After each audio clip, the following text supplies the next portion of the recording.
Me and Jake running down the street with a handful of comic books, kicking ass and banging chicks and drinking booze No, not and me. smoking Not weed. me. I'm married. Yeah, well, I'm married. Jake. Can't do that. Yeah. Off panel, off topic with Jake and Tyler. Chicka chow. Sorry. That's right. Right. Woo! Yeah. Shit. Double. What? All right. So I swore and sang right away. Yeah, right there. Double jeopardy. Double whammy. I want to mention something right now. I'm Tyler. I'm Jake. And if you don't like this show, fuck you. No. Off panel, off topic. If you don't like drops, skip ahead. Because we're going to get droppy. We're going to get droppy. Well, that was not a drop. Every couple of months, if I'm not feeling the drops, if the drops aren't working, we do a drop refresh. We've had rotational. And I would say the new one. Mm-hmm. That was a good one. Yeah, I beat you on that one, man. If I were to be so I'm not as big of a fan as you are of the new Jesse the Bodies. Sorry. Because Macho I'm Man. wild, yeah. Wow. Well, you're going to hear them all. I think we're just really Macho Man heavy. Well, I think that's rude of you to say. However, I will forgive you. Apology accepted. All right, one more. Yeah. Because I feel like this is your attitude right now. It's a lie, and that's enough to get me hot. Wow. Not like boner hot. Oh. Like angry hot. Not like boner hot. Like frustrated hot. Boner hot. This summer, boner hot. Starring Jake Gyllenhaal. What?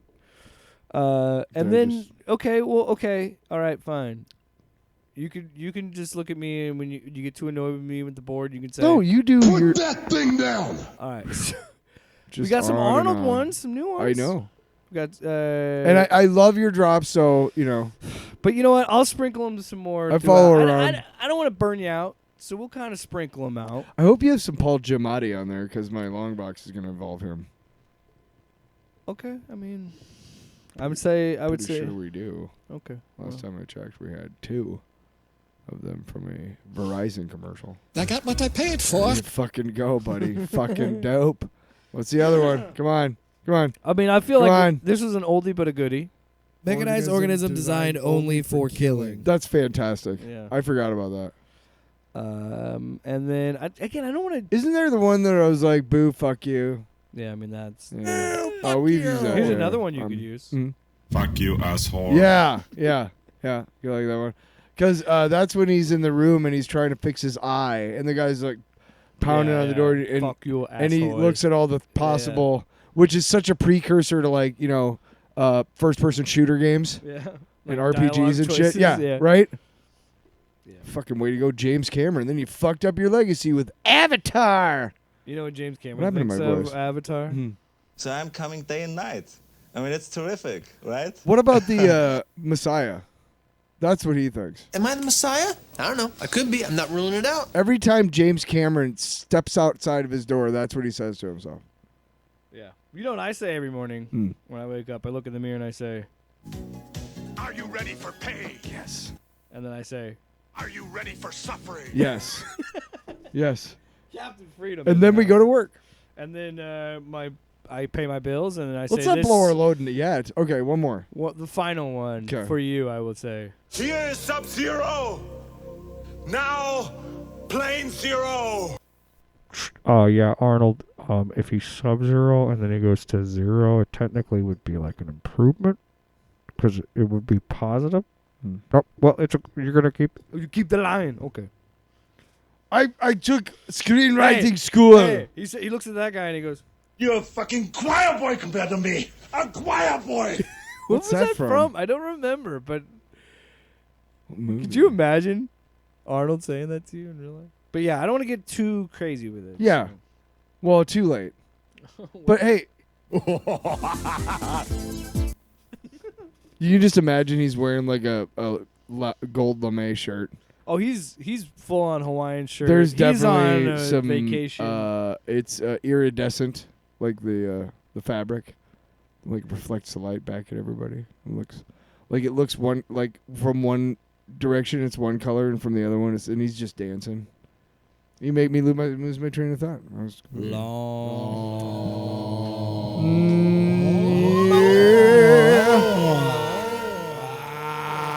It's a long box. All right. Taking it to the streets. What? Who started last week? You know, we should figure this shit out before we start recording. Should we, or does... I'll go first. My long box is mother flippin' BattleBots. All right, I have been watching way too much BattleBots on HBO Max. Specifically, the one that it's called Max again. They rebranded it back to Max. No, it just or is it back to HBO Max now? My TV hasn't. I can't remember. Stop it! You interrupted. I'm trying to explain. No, I'm kidding. You know what? Apology accepted. Nah, fuck you. Fuck you. It still says Max on mine too. Yeah, for whatever reason it hasn't updated. But it should say. It should say my remote. They made such a big fucking deal. My remote says HBO Max. Fucking David's last laugh. Body just revolted against me. Whoa. Trying to let out that burp. What was I talking about? You were talking about BattleBots on HBO Max. So and I went all off a burger It's one of those shows that I could watch. I used to watch some version of it because I feel like there's been so many different iterations of BattleBots throughout the years. Because I remember watching a certain version of it when I was younger, with my family, and because you know what, one universal thing there is in the world, and that is robots fighting each other and destroying each other. Because we as human beings, and you know what, I'm much happier to see robots doing it than humans. I'll say that, and it is a good way to let out the human carnal nature of violence with robots. And it's like, and it's really simple because it's literally just two robots on wheels just ramming into each other in different crazy ways. But every time I watch it, I'm going, oh, you can't help it. You can't help it because it's awesome. We just watched a little bit of it before we came back. Yeah, I showed you. I'm like, dude, have you watched? I've watched it from back in the day. Right, because there's been different versions of it throughout the years. In fact, I was like, yeah, we watched that show. I forgot that it was called BattleBots. There was some. It might not have been BattleBots. That was drunk watching back in my 20s and 30s, man. I don't know if it was BattleBots. Just hammered, get home from the bars, and fucking sweet MTV or would have been what would have been? Nicola. Again, I don't know if it was that, but it was some sort of robot fighting league. I don't know if it was BattleBots. Pretty sure it's BattleBots. It looks the same. Yeah, and there's like I said, there's been different eras and shit, but no, but good to see it's still around. Yeah, and honestly, it's made me laugh because I was talking with Ashley about it because I literally just selected it as a whim where I'm like, oh no way, BattleBots is on here. No way, because it was just like one of those random things you find on a streaming service. Did you say just like that? Yeah, it's like I literally did because I was like, oh, BattleBots. Oh, you know, I have Netflix and I haven't changed anything because it's almost football season anyway, right? And guess what's on Netflix? One of my all-time favorites, See No Evil, Hear No Evil, starring Richard Gene Pryor Wilder. and Gene Wilder. And that movie will always make... Sorry, go ahead. Yeah. I know myself. I'm sure. Yeah, I'm going to fucking reel myself in. Shut nip. No, and it was funny because I always try and do like a test on if my son's going to like it or not. And I was kind of like peek.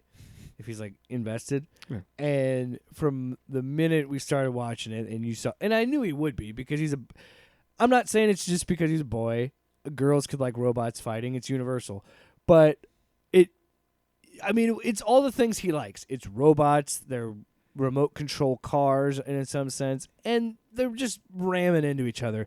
And boys just like things that smash and crash, and he's just like eyes wide, invested in this, and it's like. Because it's fucking cool. It's awesome. It's fun. Yeah. And some of the designs are crazy. Like the first one we saw tonight. One with the fork and the arm that has a saw blade on it. And you just see all these crazy work that these engineers one made a put mockery into of that other one with the and hammers. Then you hear, and the crazy thing about hammers. that shit is you'll hear their day jobs, and their day jobs are just as cool and interesting as being someone that designs a BattleBot. Yeah. And because they're working military contracts and shit, and no shit, because you're designing things to destroy things. You're gonna, And well, so, after making nukes that can enter your skin, you go like John Wine. You make a battle bot.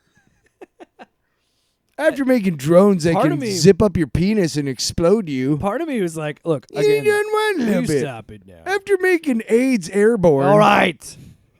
Fuck. Trying to talk about fucking robots.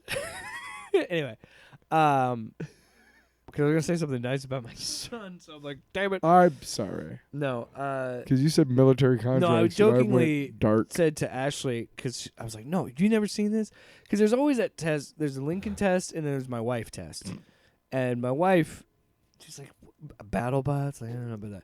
And then like 3 episodes in, she's like, she's going, oh, they're doing the same thing. And then we're like, well, I think this one's going to beat this one because he's got the plow thing, and he does got the and then she's just like, we put him to bed and everything, and she's just like, okay, you got me, it's pretty fun. Like it's that's just, when you it's know fun. that you're all in, like, if you're invested, like, as a group, like, and the whole room you is start strategizing. talking. Yeah. My ex-girlfriend and I, we watched a lot of Chopped, and she went to culinary school. I believe I've told this story on the show before, but what we would do is they would tell the ingredients, and then we'd pause it. And I'd ask her, like, what she would make with those ingredients. And she inevitably, one of the ones, inevitably every course or whatever, she would say something that one of them would attempt.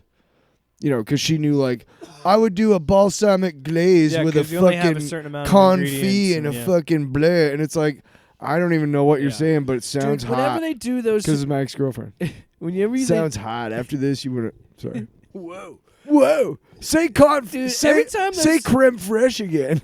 Dude, I can't even think about what I want to do for dinner every day, let alone being on a cooking show. You had to fucking figure out a certain that's why thing. I like them HelloFresh things, because it's like, oh, cool. Like, you're doing the thinking for me. Well, I mean, like, I have to do, like, the work, but it's nice to have it laid out. Like, obviously, a recipe. You work in a kitchen, you're going to have a ton of shit prepped out and ready, right? Yeah. So that's different. But when you're doing it for, like, just 2 people, you like to get prepped and have stuff prepped and ready for when you need it. You know what I mean? You want to be able to go bam, bam, bam, bam, bam, bam, bam. And I got to rough chop peanuts the other day. Peanuts. Finish it! Sorry, I meant to hit that one. Nice. All right, Tyler. Are you finished? I got what I paid for. I was done with mine. Okay.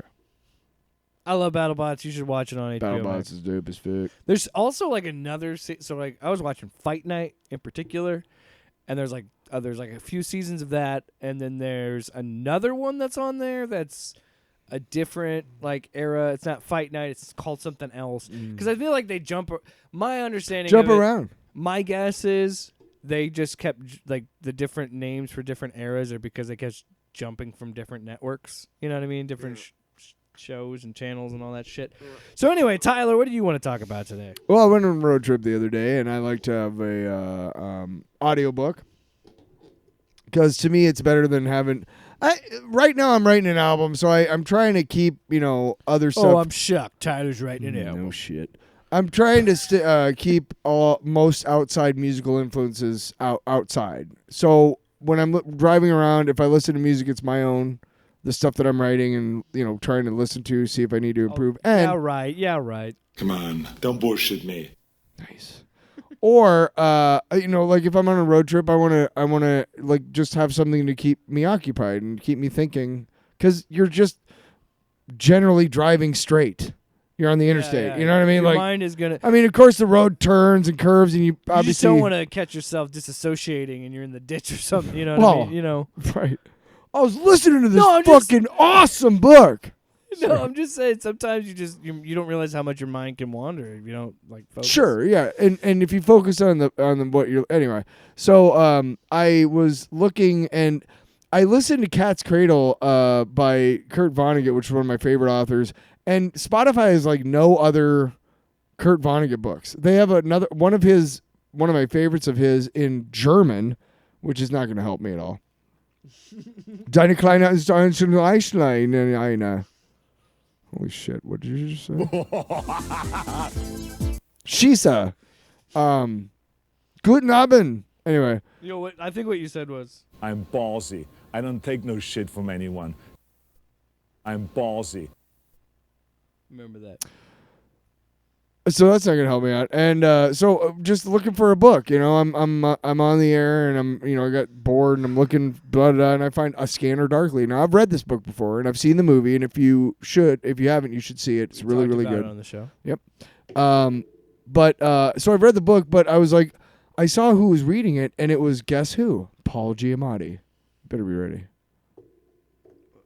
Am I ready? Oh, I'm ready. Are you? It's taking a while. You're taking a while. Brilliant! Jesus. Well, I didn't know which one you wanted, you dick. It didn't matter. Just a Paul Giamatti. Don't they right next to each other? I got what I paid for. They're right next to each other. No, thank you for doing that. But Paul Giamatti, and we talked about this a little bit because we are personal, huge Paul Giamatti fans. We're just big, big fans, right? If I see him on the screen, I'm just Whip, swing a web. A little bit. You're going to get some moments, you know what I mean? Some Oscar moments, right? Like, God damn, that made me so hard. because he's in the Amazing Spider-Man 2. That was such a wasted opportunity. He was all in. He got like tattoos for real. No, I'm just kidding. Brilliant! Yep. Fucking A, man. No, so I'm he like, looked at them and he said, I got what I paid for. "All right, I'm sorry." So I love Paul Giamatti. So I'm like, okay, let's hear A Scanner Darkly by Philip K. Dick, read by Paul Giamatti. And of course, I didn't expect him to be like, hey, everybody, it's Paul Giamatti. And I'm reading Scanner Darkly by Philip K. Dick. Did you see me on Sideways? I knew it wasn't going to be that. And perfectly, within like 5 minutes, you don't realize that it's, I see you sitting there trying to find the perfect drop, and I didn't have any drops during yours. Yep. Put it away. Fuck you. Fair, right? Listen to my story instead of just. I make this show what it is. You get your I'm the ass out of captain here now. Just start big timing you. So it is in his house, so you just be like, get out. It is my home studio. Trespassing. Get out, you son of a bitch. So within like 5 minutes, you forget it's Paul Giamatti, and I'm still listening to it because it's like a 9-hour fucking audiobook, and my road trip was like 4 hours.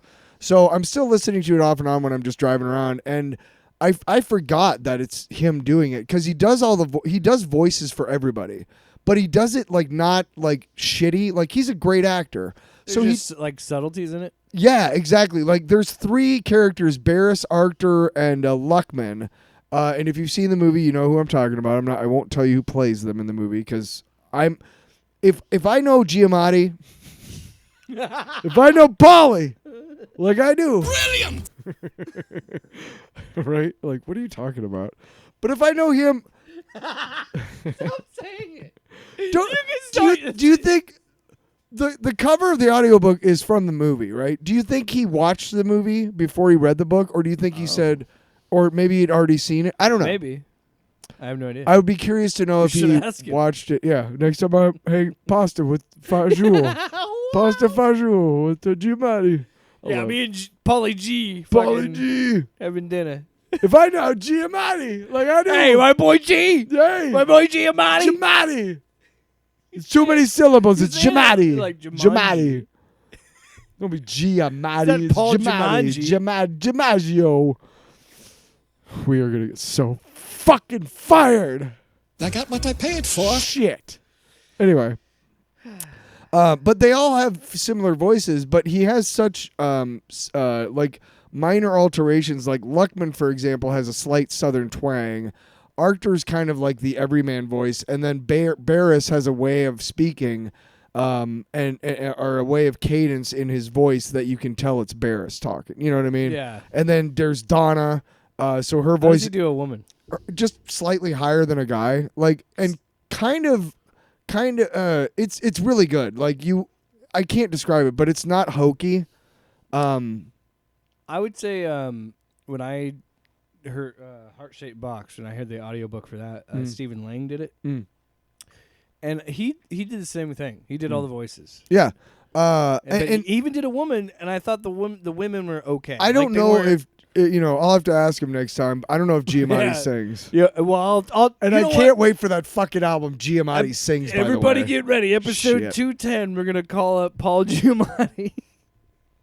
Hey guys. Hey, it's Paul Giamatti, and I'm here to do. I'm just gonna pull up a Paul Giamatti. Why does my Paul Giamatti sound slightly like Jerry Seinfeld? Shit. You remember that movie Big Fat Liar? I was blue. My first movie appearance was in Singles. I was by Cameron Crowe. I played the guy in the. I was the bad guy booth. in the Howard Stern movie. Yeah. Also, my big breakout role was Sideways. Is it in what? Starring Sandra Oh. Oh, we're still recording. Anyways. Fuck, we suck. We suck. Our impressions are just this suck. dude doing their fucking filmography. Yeah, right. Like they're not actually. Do you remember like, when I was in that movie? Do you remember when I was in that movie? Capable of How about having this movie? normal How about conversation. that movie? What was I fucking talking about? Paul Giamatti reading a Scanner Darkly. No, I was going somewhere and you fucking anyway. No, you're fine. Oh yeah, you're talking about fucker. the subtleties and the Oh different voices. yeah. But Fuck you, I can remember. But I'd be interested to know if Giamatti sings, or if he's ever, or if he likes to sing, or if he. I made that joke like 10 minutes ago, and you just walked right past it. Giamatti sings. I'm here to give you a selection of my favorite songs. No, I'm sorry, I did it my way. Paul Giamatti. I'll see you tomorrow night. Tip your waitress. Giamatti sings tonight. Giamatti sings. Ain't that a kick? So, in the head, Paul Giamatti. Why does he say his name every time? In case my impression sucks. In case my impression sucks, that way you know who I'm trying to do. That's the only reason. Paul Giamatti. 22 minutes into the show. Yeah, and it's so fantastic, and I love it, and I want it to go on forever. So, I love you, Paul. But the point is I would be really interested to know if he sings because you have a range of your voice. Yeah. Every singer has like a range, and next time I do vocals, you got to find out what you do. Stop drinking while I'm talking, idiot. Jeez. Every time. Yeah, fucker. Fucking douche. I love Paul Giamatti too much. I keep thinking of funny shit. Yeah, no, he's great. But what you do is you sing as high as you can comfortably, and you note that, and then you do the same thing low, and then that's your range. And then you go to like the alto, contralto, things like that, so you can find out what it's called, like the Italian word for it, musical word, whatever. And I'm going to do that for myself. But Paul Giamatti, he has the way he inflects his voice. Like he can go from doing Donna Hawthorne's voice, which is pretty high, down to like the narrator's voice, which is why he was sitting in his apartment. But that didn't matter to him. Like it's but then he's doing Donna Hawthorne. But it's effortless. Yeah. You don't sit there and I don't know. I'd like to know. I'd love to be able to talk to him. I'll give him a call. But hey, yo, Giamatti. It's Tyler Ray. It's T-Bird. Wait, is that John Travolta on the line? If I ever get to meet Paul Giamatti, I'm going to ask him and see if he ever did, like when he did the A Scanner Darkly, if he practiced it or if he rehearsed it. Because that's a long time talking. Okay? I do 2 hours in the morning every day on radio. How long is it? It's 9.5 hours. I'm sure he did it in like 2 sessions or something. I know he didn't do it in one session. I know that. But I'm saying, like, I wonder if he, like, did it, like, did the first half and then the second half and then, like, went through and did overdubs, or if he redid it, the whole session. Because if nothing else, the editing is really good, or he just was really prepared. Mm-hmm. Which, hey, 6 Ps. Prior proper preparation prevents poor performance. And then it gets a 7th P.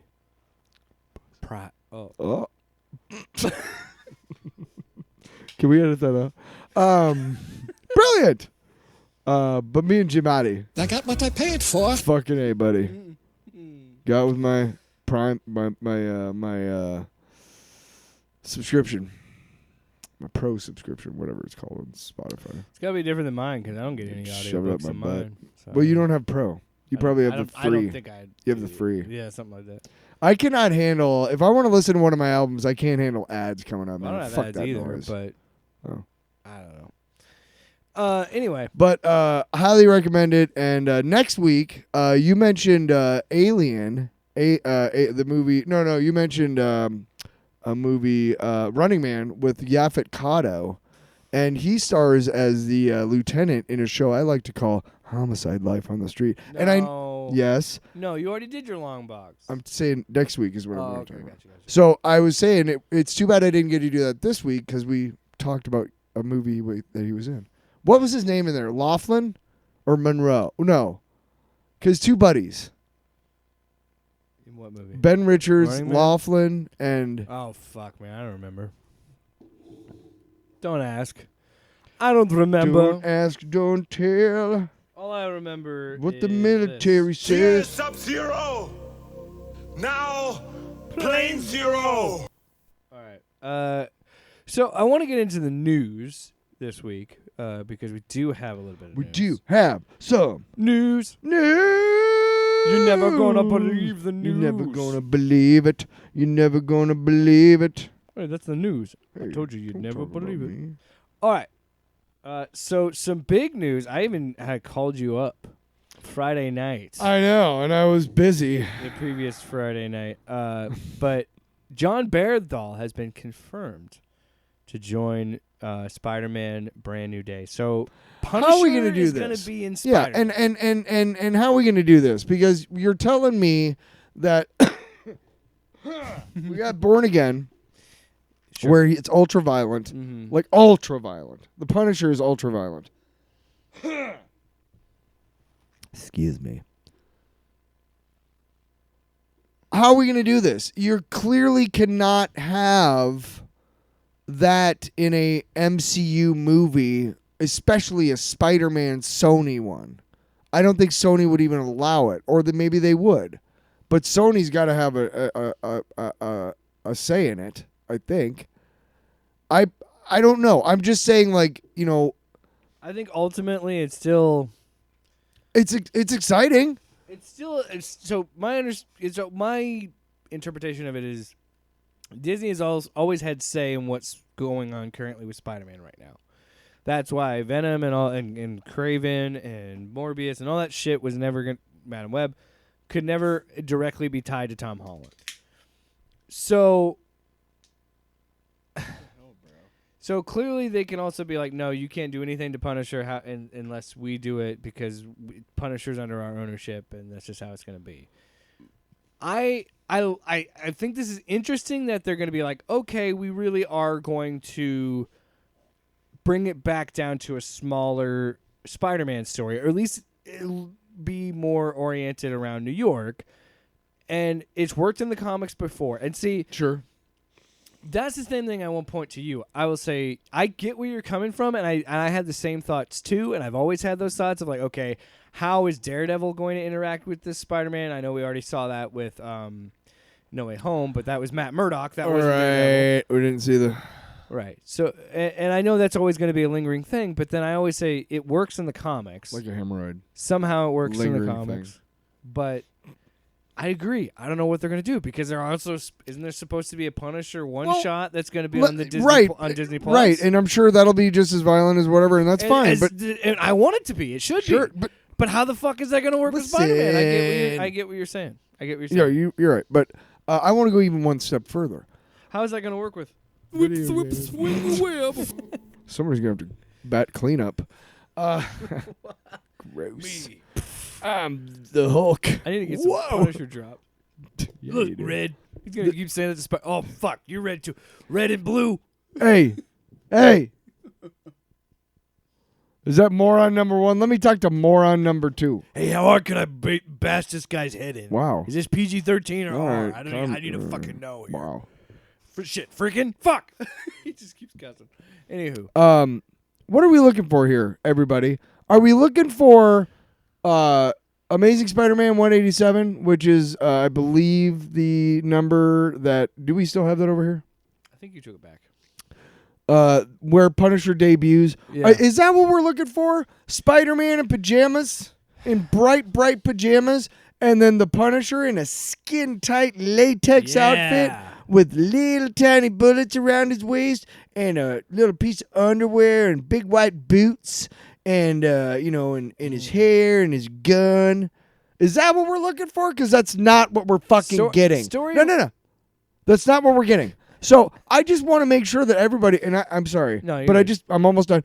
I want to make sure that everybody knows what you're getting. Like, you told me about this, and I know you're excited about it, and I'm excited about it too. But what are we looking for? Are we trying to get that? Because we're not getting that. In fact, the way I saw the Punisher in Daredevil Born Again and the way I'm likely to see him moving forward is that half thing on his chest, and the other half is just like armor. And that's fine. I don't care.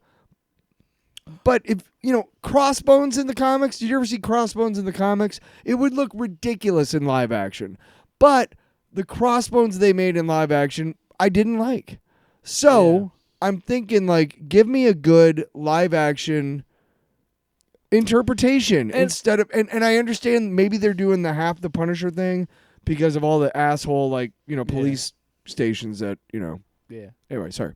Yeah. No, I'm sorry. I just was starting. My eyes got really wry when you were talking because while I was listening to you and the way you were talking, I was like, I started to get wide because I think what they're leaning towards in Born Again Season 2 is the one, when he dons the black suit. And I think that is the same storyline when he joins the Hand and he runs the Hand. Who, Punisher?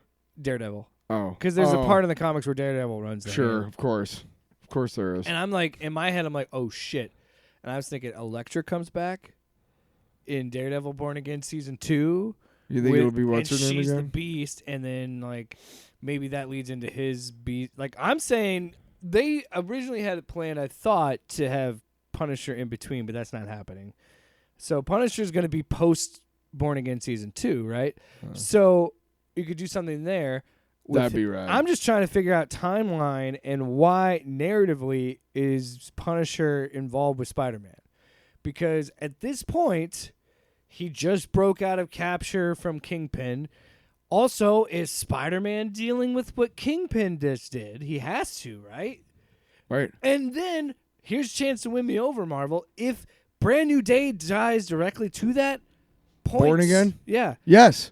Absolutely. What are you talking about? That's what I'm saying. What are we doing? And this is maybe this is the way. Punisher finds Spider-Man, and that's how we do it. But if Brand New Day is New York centric, and you have failed to show me that Born Again has anything to do with the rest of the MCU, because I've seen 2 fucking movies now with no mention of the Kingpin and the nefarious fucking shit he's doing in New York. So what are you telling me then? Because at least Thunderbolts / New Avengers acknowledged Captain America. Right. And said we just had a president turn into a Hulk. So I'm like, okay, at least they did something. Thank you. Yeah, give me a fucking, give me something. That's all I need. Or a fucking video in the background somewhere. So I can be like, oh, Easter egg. You can't tell me. You know what? I'm a dummy and I'll find it. No, some douche on the internet will find it. I'm glad you brought that up. Do you know what I'm saying? I'm not trying to be one of those assholes who's like, which... You don't want to poo-poo it.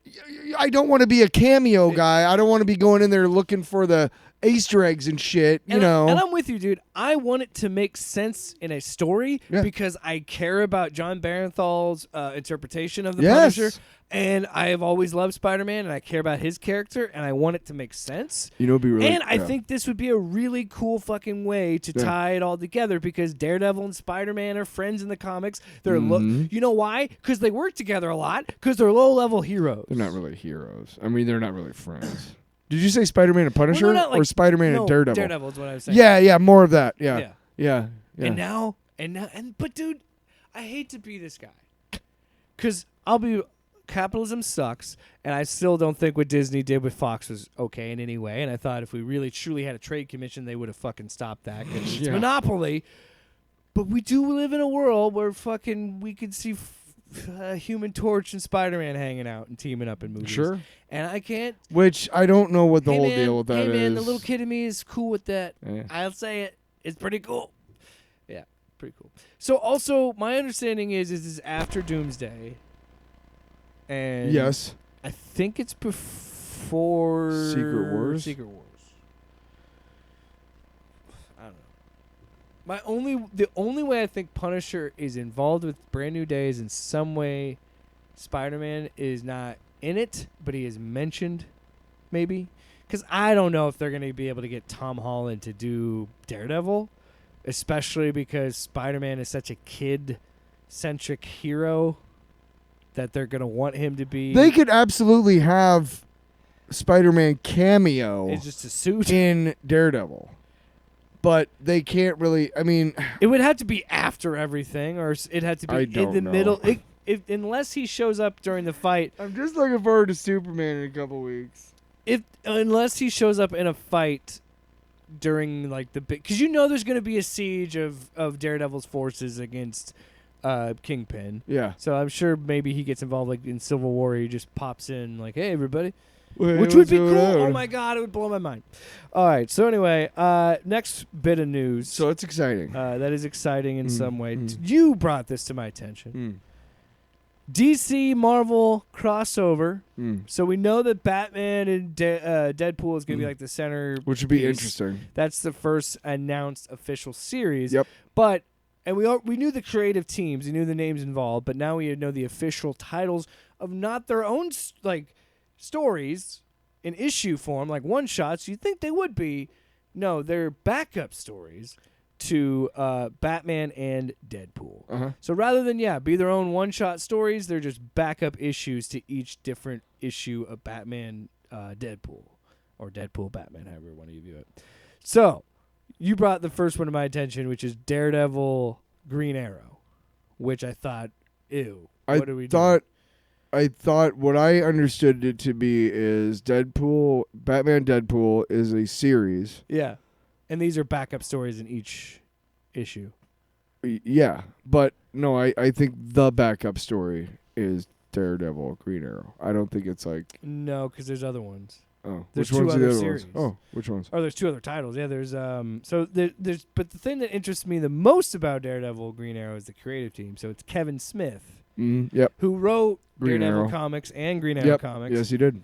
So that's kind of a genius idea. And Adam Kubert is on the art.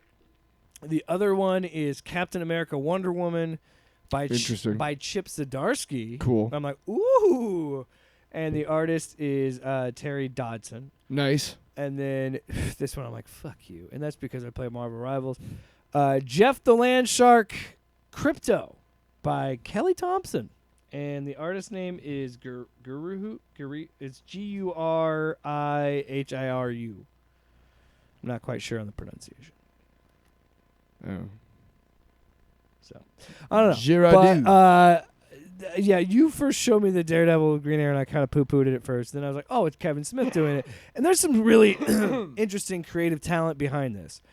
But I'll say it again, like I said it with the Godzilla stuff and everything else. It's just these are.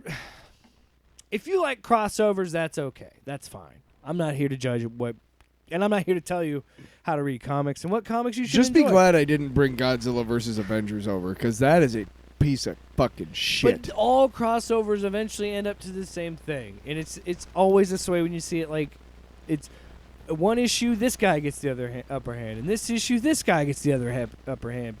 But by the end of that second issue, we realize in the third, fourth, fifth, whatever amount of issues we're gonna do, sixth, it's gonna be actually the villains that we usually fight, and they teamed up while we were fighting each other, or some stupid shit. Yeah. So I mean, you know what I mean? It's the same thing. It's like, well, yeah, because you can never. It's ultimate fan service, and it's just meant to please both fan bases, and then never really mean anything. You know? No, yeah. Don't get me and wrong. It's cool that they got the powerhouses behind it, but. Look, there have been so many movie moments in the last 20 years that have made my inner, fanboy just so hard. You know, just like, oh God, that's like when Steve Rogers picks up the hammer, you're like, you know, oh my God, all over the place, right? Yeah, just all over the place. Just there's here, which one is it? Here.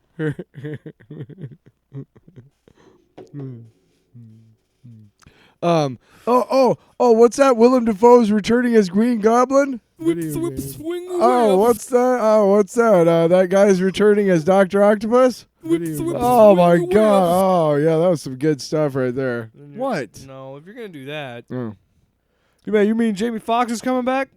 What? Oh. Yeah. Well, I was just saying, you're excited. Yeah. Plus, it was a Spider-Man movie, so it really made it, way to fuck up the joke, but it's fine. It's your fault. It's your fault. Be mad at yourself. What was the one that we had touch and bust? Yeah, I forgot. Do we have that? Yeah. Sorry, but I do have this one. I ain't got time to bleed. I love the gun in the background. Yes. I ain't got time to bleed. You're stuck in like an Alabama too. Listen, there's a bunch of guns going off, but you and I have to have a talk. I ain't got time to bleed. Brilliant! Could you imagine Giamatti in Predator? Are you fucking kidding me? No, we gotta get back to the helicopter. Okay. What? Is it good? Not that I. So you cooked up a story and dropped the 6 of us into a meat grinder. What happened to you, Dylan? You're pushing. Come too on, many Dylan, pencils? been pushing too many pencils. Why is he? Why is he Arnold? Why is he Dutch?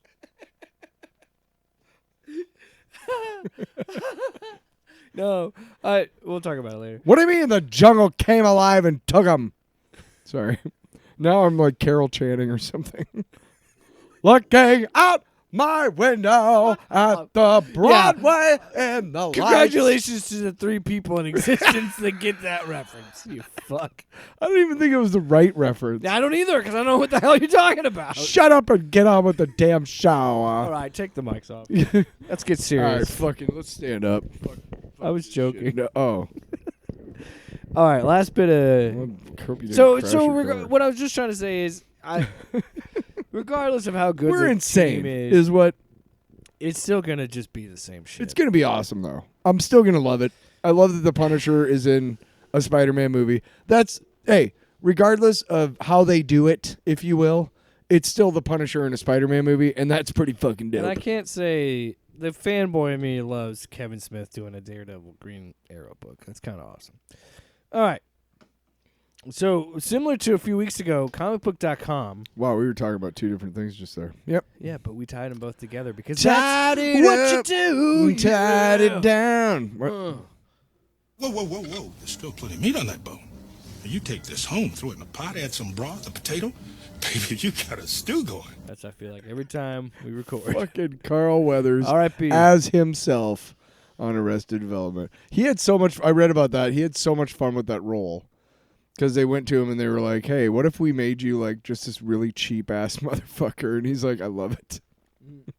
That's $1,100. That's exactly what I'm charging for my acting class.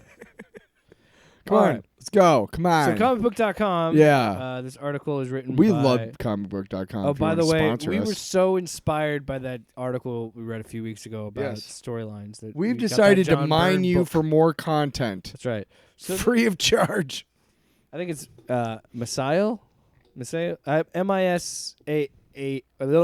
M-I-S-A-E-L, Duran.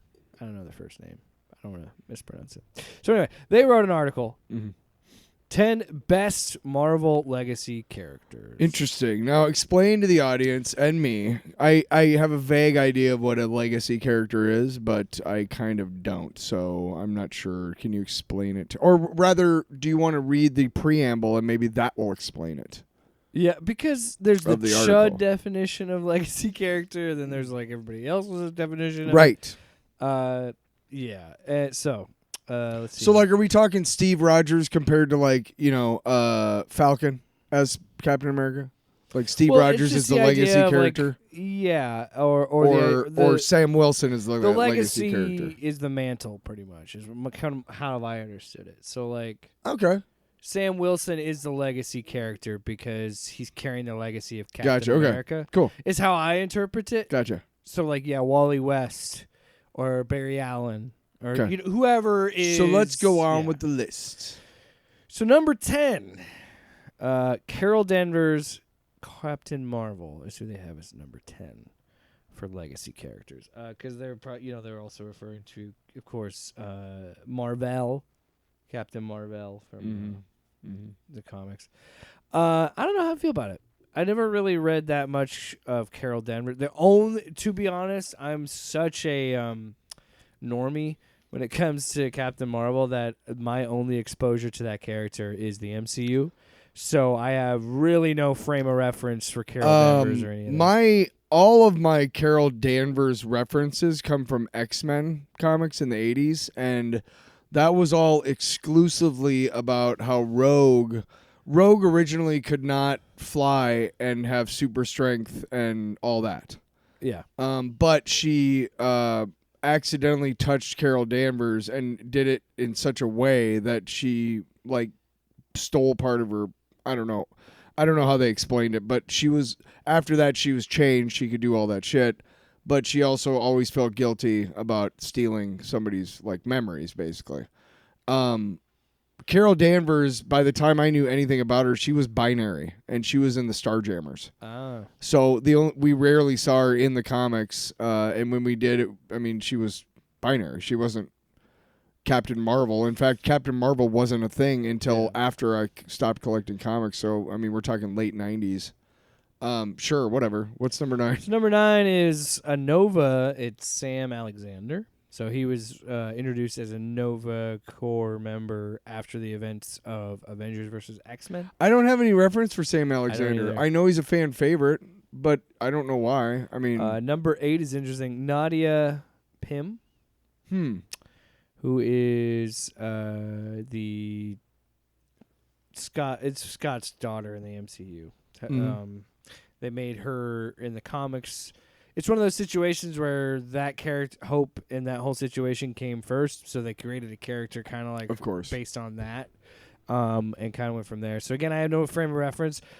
Number 7 is interesting because I think it's a weird cop-out because it's 2, and I'm like, how are you listing it as 1 legacy characters, but you're designated 2 characters to 1 slot because they're putting Danny Ketch and Robbie Reyes both at the number 7 slot, when I'm like, okay, well, just make a decision. Is it Robbie Reyes or Danny Ketch? I think it's fair because they're both different characters, but they're both Ghost Riders. And when you think about it, the original was Johnny Blaze. I don't think there is anymore. What do you mean add more? I'm just saying, is this person's criteria they don't want to add more than 1 legacy character on this list? Because why couldn't you have Danny be in 1 slot and Robbie be in another? I don't get why you can't split them. I'm okay with it. I don't really, as far as the criteria that he set for himself, or she, or they, depending on the criteria, I'm okay with it because technically they're both legacy characters. Johnny Blaze was the original. I love how, we read the Ghost Rider versus Galactus, and basically it's Johnny Blaze with Danny Ketch's. Well, that's the thing that makes that's interesting. So Danny, because Johnny Blaze never had the penance stare.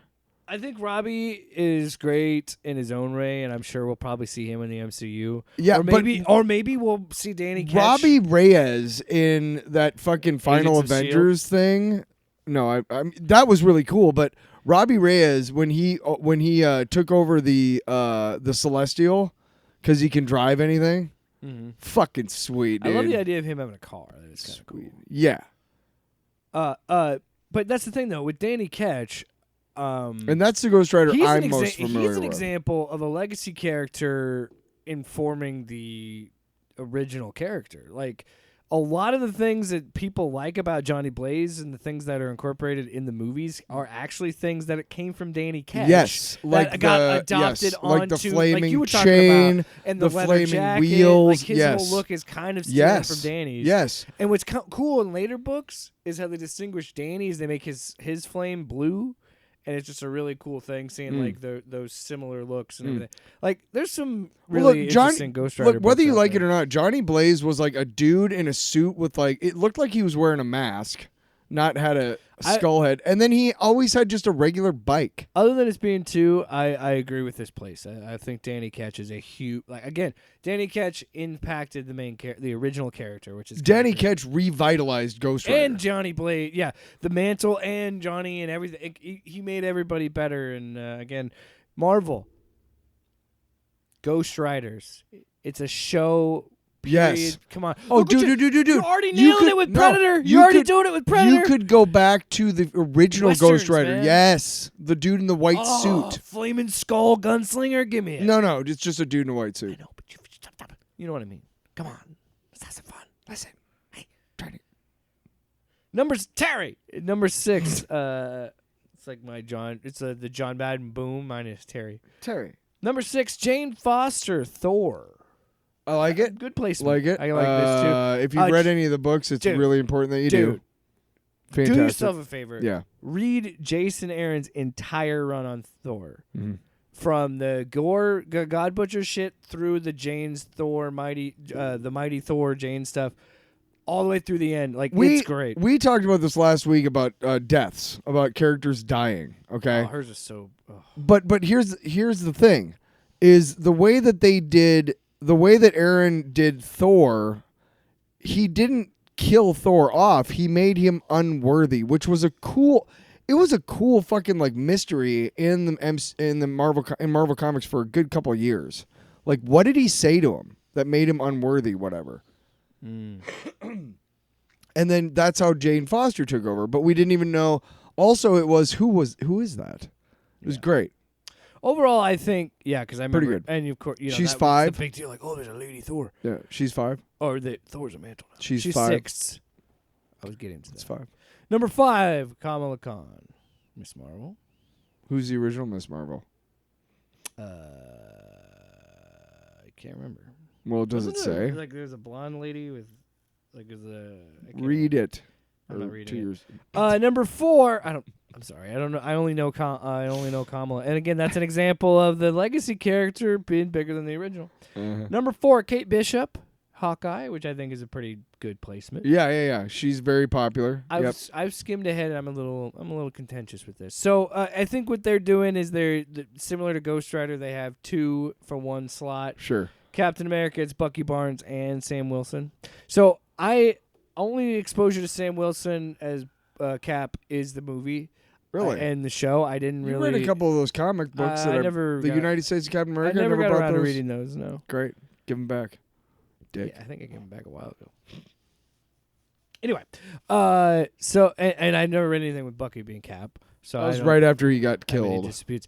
So 2 and 1. After Steve Rogers got killed. 2 and 1. I'm a little contentious because 2 is Miles Morales, and number 1. Can you guess who is the number 1 legacy character? Ironheart. Laura Kinney as Wolverine. Okay. Here's why I dispute that. I would say she should be number 2 if you're going to do this, and Miles Morales needs to be number 1 because Miles Morales is, I would argue, as popular as Peter Parker. And I think for a lot of kids, because of that those Spider-Verse movies, that is, and the fucking... Dude, he has a video game. She doesn't have a video game. And for real, there are kids out there that's their Spider-Man. That's the Spider-Man they grew up with. I think they both. I think say that you with Laura could. Kinney. You Maybe could. you can. I don't know. You could make the argument that both characters fill a role, which is helping others that aren't typically associated with the comic book audience see themselves in comics, and we're talking about kids who are not white and girls. Yeah. Both miss and underrepresented in comics for many, many, many decades. And I will say that is also my bias of more exposure to Miles. Yeah. Spoiler alert. My big, other than Logan, and that is a totally different interpretation of what's going on in the comics, obviously. But with the whole, that version of X-23 and all that. Yeah. My only exposure is in one of these books we're talking about later, and in the new Avengers book. That's right. And I was like, oh, shit. I was like, I dig this. I like her a lot. And now, so Laura Kinney in the comics. I kind of am interested in just reading some of her Wolverine books. I know she was younger when she was introduced, but at this point in the comics, she's a woman. Yeah, and based on like what that article was talking about, and like, a young woman, but she's a woman. I've seen like in she's books. not like a 13 or 14-year-old like what's her name was. Yeah, and obviously in Deadpool Wolverine, what's her name? Yeah, she's a grown woman in this, but what is her name? I forget. Daphne Keane obviously is in her 20s now, so of course in the Deadpool Wolverine movie, she's a woman. Honestly, I think that they're either gonna do Hugh Jackman or they're gonna have Hugh Jackman involved with like Secret Wars, and I think they're gonna kill him off, and maybe I don't know if, and I don't think that she'll be the main Wolverine, but I think that I have no doubt in my mind they'll bring back Daphne Keane in some way and continue Laura Kinney's Wolverine shit in some fashion, because I think they're gonna be all in on the X-Men soon, especially after Secret Wars. So we'll see. Now let's get into the comic book section. I could write a book about what you don't know. Ooh. So we got 2 books. I'm saving one that we've been covering for 9 fucking weeks. 9 fucking weeks. This is a new book, and this is number 1. And 5 more days, and it's the movie starring Kim Basinger. So we're gonna save Absolute Batman number 9 for the main event. That's gonna wrap up the show. We're gonna start with the Avengers. The new Avengers. Right. Number 1. I'm going to get to the title page here in a second. Written by Sam Humphries with art by Ton Lima. So I got some overall thoughts, and I guess we can kind of just break down the whole thing. But let's start with overall thoughts. We've talked about it on the show before, and I think this is going to always come up and be a thing because that's the nature of talking about comic books. Especially new ones. Man, does this book reek of... We just had a new movie come out with something called The New Avengers. We have to get a new book out for this.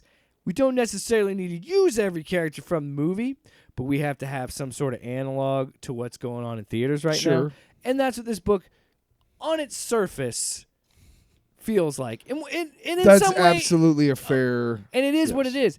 But... all that is being said, it's actually a pretty enjoyable first issue. I actually had some fun with this. Well, Bucky and Black Widow just get it on They're right just away. Fucking. I love it. Fucking right away. We had some horny books this week because there's a brief sex scene in the Batman book too. Everybody's fucking. Everybody's fucking. So I enjoyed Bucky this, and Black Widow get together and they go on this mission, and they go and find Laura Kinney. And it's kind of like they're recruiting while they're going through. Oh, so this is what I'm talking about. So Black Widow shows up to talk with Bucky because he, at this point, we are in the One World Under Doom shit. Yes. And Bucky turned down being a part. From my understanding, is Bucky was like, I'm not going to be in the secret fucking police for Doom. Yes. So he blew up this gas station of a Doom sympathizer, a Doom supporter, whatever you want to call him. And then Black Widow meets up with him. They bang. And then he's like, I said I'm not doing team stuff. And then it slowly develops in him forming a team, and it's actually a running joke. But the introduction of Laura Kinney in this book, I was like, holy shit, that's fun. Like, because as he's talking, it's different panels of a close-up. You don't know who is introduced. You obviously have an idea, because it's slowly introduced her just stabbing dudes with her claws. And then it's like, oh, it's Laura Kinney Wolverine. I'm like, okay, this is fun. This is good. So what did you think of this book? You haven't really... I liked it. So Laura, they're doing this mission, and throughout they're returning back like flashbacks to see like who else is in the team. They get to this place where Jackal is doing a bunch of experiments, and they open them up, and before they do, here comes Submariner. So far it's Submariner, Wolverine, Laura Kinney, Black Widow, and Bucky. And then all these guys come out, and they're these creepy versions of like the Avengers.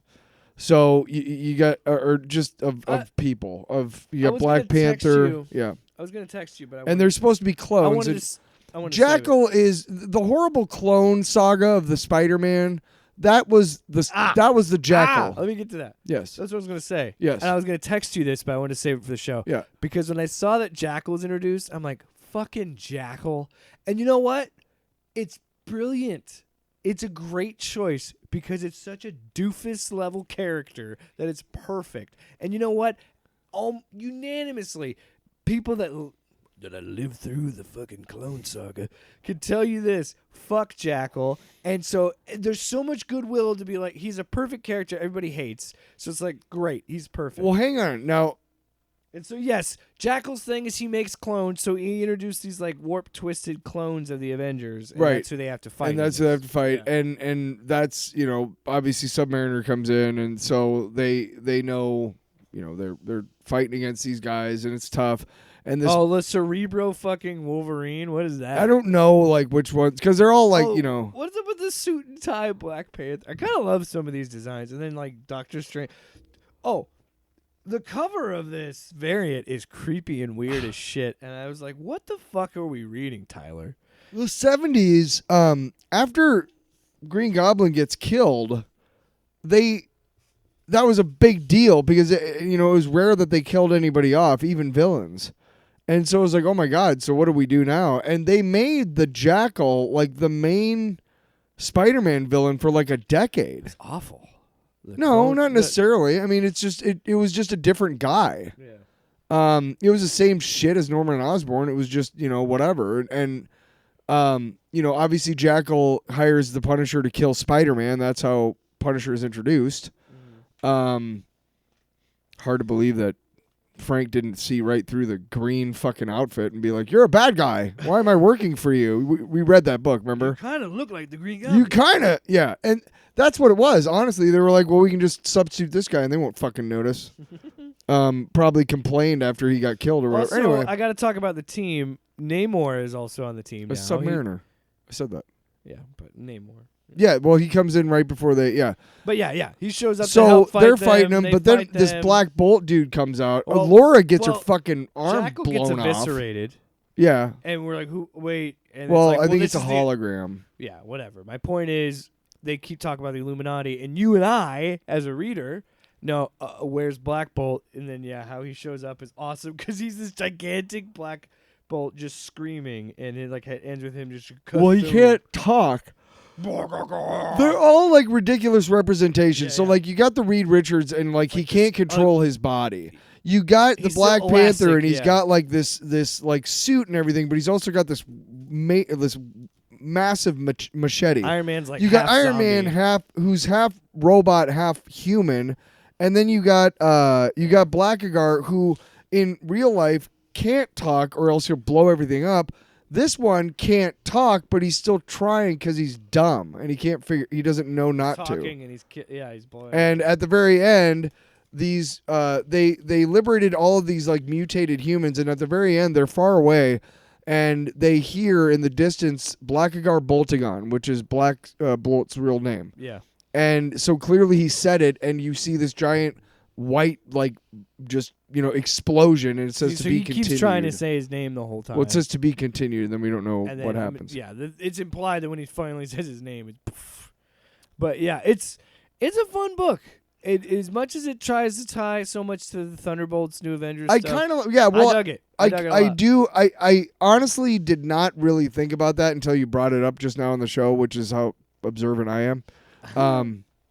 Buying a book called The New Avengers right after seeing a movie called the Thunderbolts. Also, it's Black Widow and fucking Bucky. Yeah. Oh, I picked that up. I clocked that as soon as I opened the book. Of course, I'm so dumb. No, but that's what I mean. It's Natasha still. It's not Yelena. Right. Well, Natasha's still alive in the Wolverine comics. Is not in that book, and this is Laura Kinney's in this book. Right. Yeah, well, so there's some differences. Well, dude, you know that they scheduled it and everything. Oh, for sure. Right. They're like, hey, I guarantee you Marvel was like, if you don't think the Marvel publishing house is helping and has all the straight poop on what the movie house is doing so that they can sell more comics. Oh, dude. You know what I mean? Yeah, to mainstream people who don't normally read comics. They said you at least have to have Bucky and Black Widow lead the team.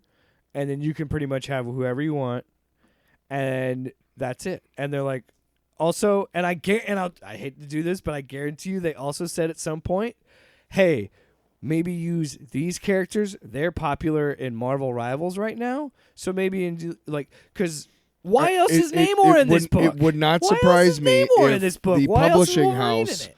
was It's the was Batman also look, everything sells everything else. You know what I mean? So they're all interconnected. So they want to tell you that the comics are where it starts, but really that hasn't been true forever. Yeah, it's all interconnected. Right now, it was the MCU for a while. Right now, it's rivals. Oh, for sure. And that is dictating a lot of shit that is going on in the comics. They which even is have a Marvel Rivals break. series out right now. Whatever. Next, the final book, the main event. I could write a book about what you don't know. Let's write a book about the book we read that we don't know. Absolute Batman #9. Nick Dragotta's back on the book. Yeah, Oh, he did write it. He did draw. Yeah. Yeah, it's clearly his book. He's back on it. Yeah. So Scott Snyder, Nick Dragotta. I think for whatever reason I think those and I think Martian Manhunter and I think those Superman was the only one I think this had the same artist all the way through. Because Wonder Woman and Batman both had a different artist for a couple issues, and then they're back to their original Wonder artist. Woman, their original 5, the first original 5 was the same artist. Yeah. Yeah. That was the only one. I don't know. I think Superman might have had for the first 5 or 6. I'm going to say Superman. I don't think they changed it till maybe 7, yeah. Maybe. But anyway, Nick Dragotta's back on the book. I think I've always, again, I really loved his work on East of West. We're really East of West is a great book. We're well past the whole complaining about issue 4 or 5 or the filler issue and all that. We're well past that. You can complain about, and I've gotten used to it. We said our piece because I about think at a certain point, if you're in on a book and you're really invested, you adjust to the art and the writing styles right. and things. And also, we didn't have to buy the extra cover on this one, so thumbs up. So my eyes have already adjusted to his style, and again, I read East of West, so I kind of knew how he does scale and things. And what he does with scale with Bane in this book is fucking insane and cool as shit. So like the introduction of Bane, there's like this warring. It's like a Banana Republic. Yeah, in like the Middle East, and it's like this. No, in the Caribbean. Oh, sorry, I didn't double check that. No, I see what you mean. A Banana Republic would be in the middle, in the Caribbean. Fucking no, I don't know. I'm just saying it's there's like these two that. warring nations, yes, and they're trying to negotiate whatever, and Bane shows up, and Bane is fucking huge already. Shows up, and he's just very like soft spoken. He's like, I admit I was genuinely elated when I heard whispers about these peace talks, which is why I was so crushed to hear about their breakdown when one of you betrayed the other in this very room, killing him and plunging your countries back into war. Which one of you was it again? And then one of the guys was like, he did it.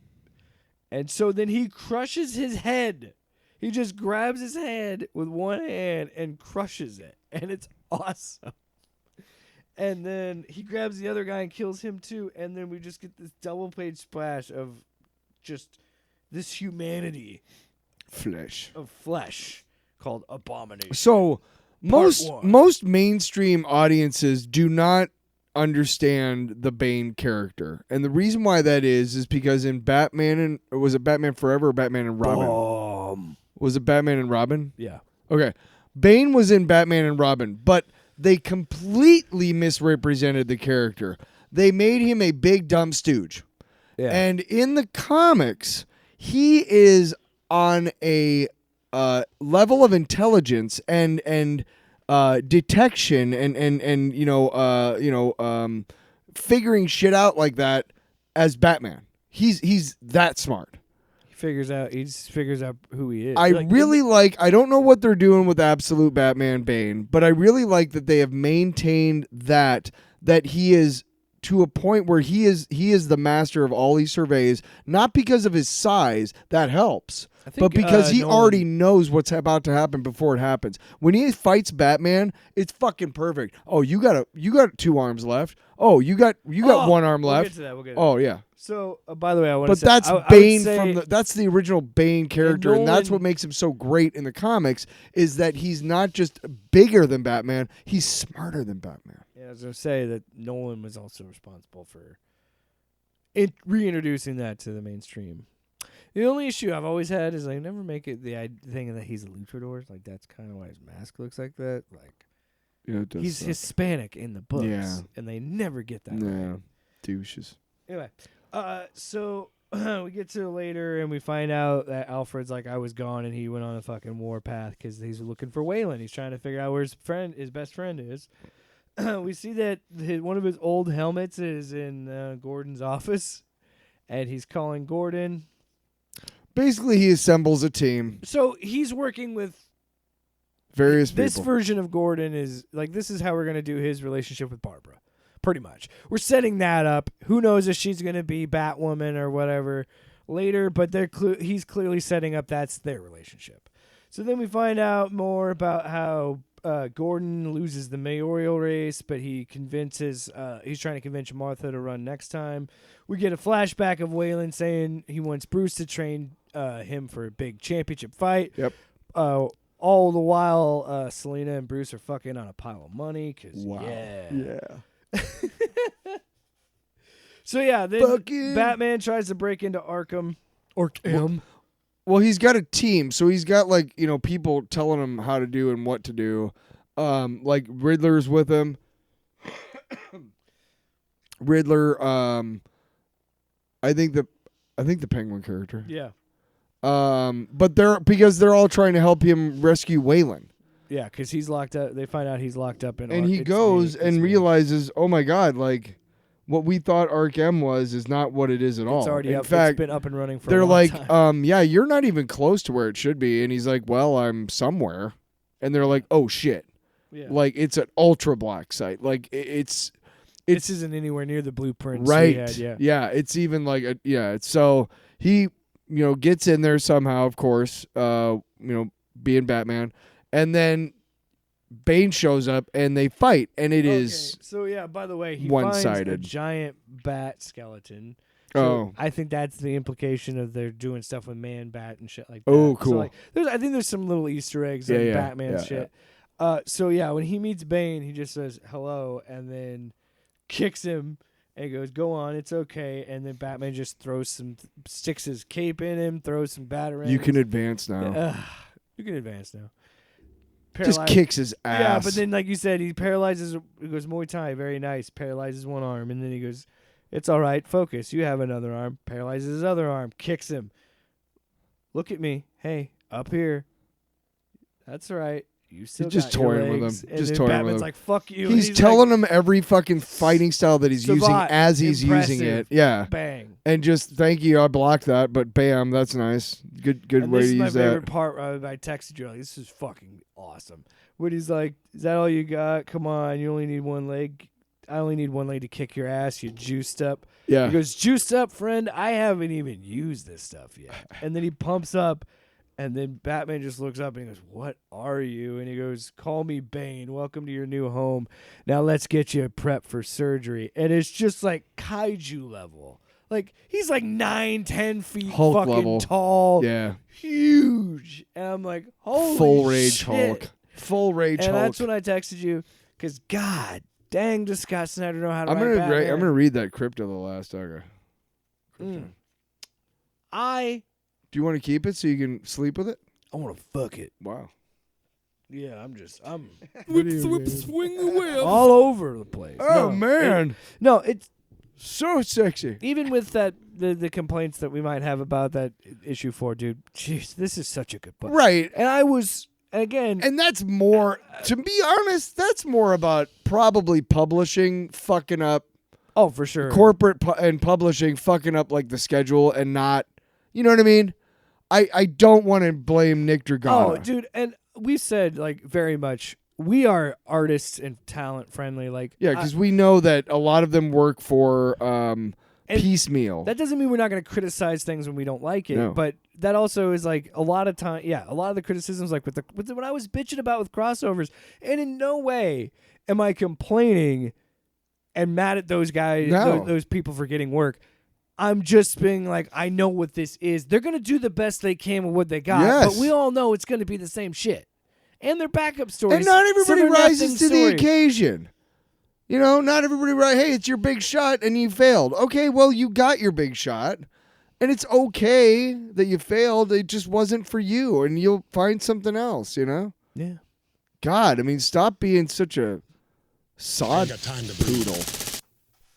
I just need to isolate that shot just to scare myself. You know? Wake up! You know? Yeah, put it as your alarm. Yeah, I would.